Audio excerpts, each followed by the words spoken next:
Hi again. It's 2 seconds after I recorded the other one. So now we're going to go through my top 5 pervy moments for 2019. And this could be like in my private life, it could be during a session. It's just whatever stands out and is the hottest to me. And there's so many hot moments. Like all of these moments have to do with people, specific people, and you know, my time with them. And it's so hard to narrow down five. So I'm just gonna go into it. The first one is from a session, and I'm not gonna use like a lot of pervy language on here because it's Instagram, but the first one is it was in a session and I put a couple suppositories up his bum to help him mess. And you know, he was about to mess, he was holding it, and I'm talking, you know, stuff that's hot, just creating a whole scenario. This was in his hotel room, and I was using the wand in his front, and then he actually did number 2 and number 3 at the same time. I was like, wow. I can't even imagine. I would really enjoy making that happen with someone else in the future. So yeah, I mean, there's a couple people I have in mind for that. So don't just like barrage me with a bunch of DMs going, yeah, I would love you to do that. Okay, no, I have people in mind. Thank you. Number 2, this is not in any order. Again, it's not in an order of hotness. These are just 5 things that stand out from last year.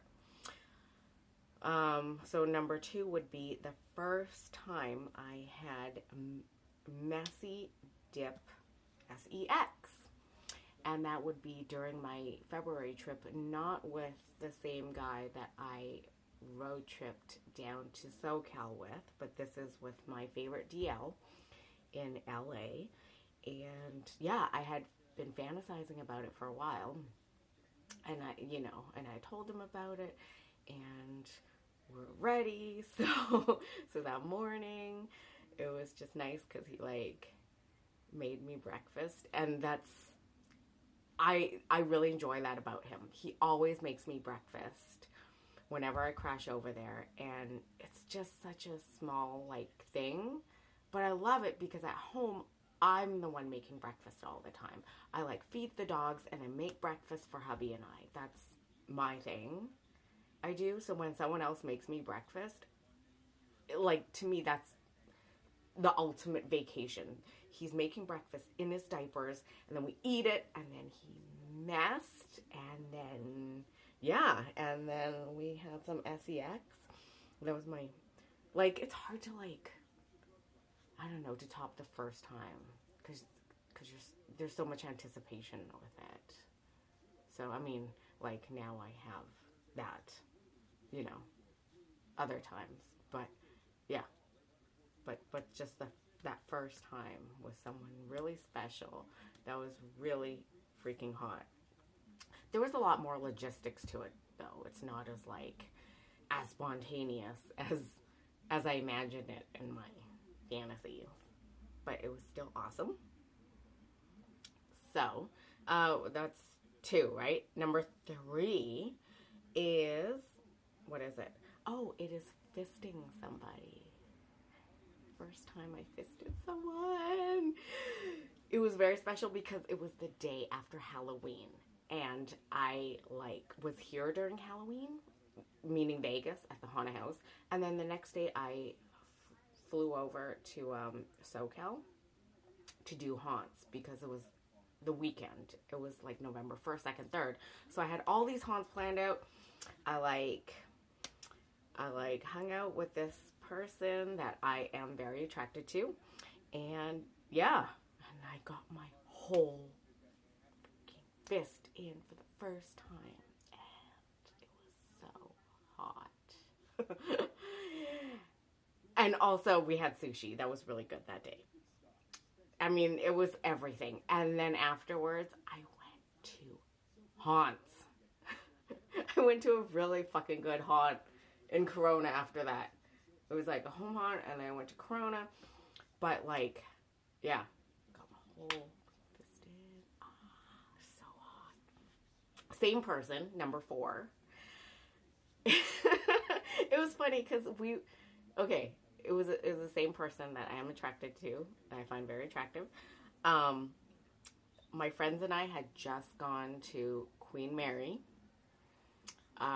Dark Harbor, you know, the haunted house, everything, right? And then I went to this person's house, and then he sat on my face and was diaper. And in our tiredness, because it was really freaking late, it was like after Queen Mary. Yeah, he like accidentally smothered me as I was, you know, coming. Yeah, he accidentally smothered me, so I couldn't breathe, but it was really freaking hot. And I'm like, shit, I really, really like that. Was that the first time someone sat on my face and wet, and then I you know, did number 3? Maybe. No, that can't be the first time. No, I can't remember. I have a shitty memory, but I remember that I could not breathe, and I was suffocating by accident, on no fault of this person, because I could have tapped him, but I was enjoying it. That was number 4, right? Yes. Okay, number 5. I have to like explain the situation. So there was a sleepover at someone's house, and then I had accidental dip sex. I guess it was accidental. I didn't plan on it, but I was just peeing in someone's diaper, and then we started doing it, and then there happened to be, I mean, you know, we were all kind of doing stuff together, but there was a diaper boy right beside us watching and using his wand, and I was like, wow, this is so hot, because I realized I like, you know, like when there's 2 or more guys, diaper guys. Yeah, and then I leaned over to the guy who was wanding himself, and I started whispering like cuckold stuff, because I knew what he's into. I know what he's into. And yeah, that was super hot until I started bleeding all over. Oops, you know, period starts, whatever. But yeah, I like that it was just like unplanned. Pretty much like all these things were like unplanned, except for the messy dip sex. That one was kind of planned, because, you know, we had talked about it and everything beforehand, but everything wasn't. So, yay, happy Halloween.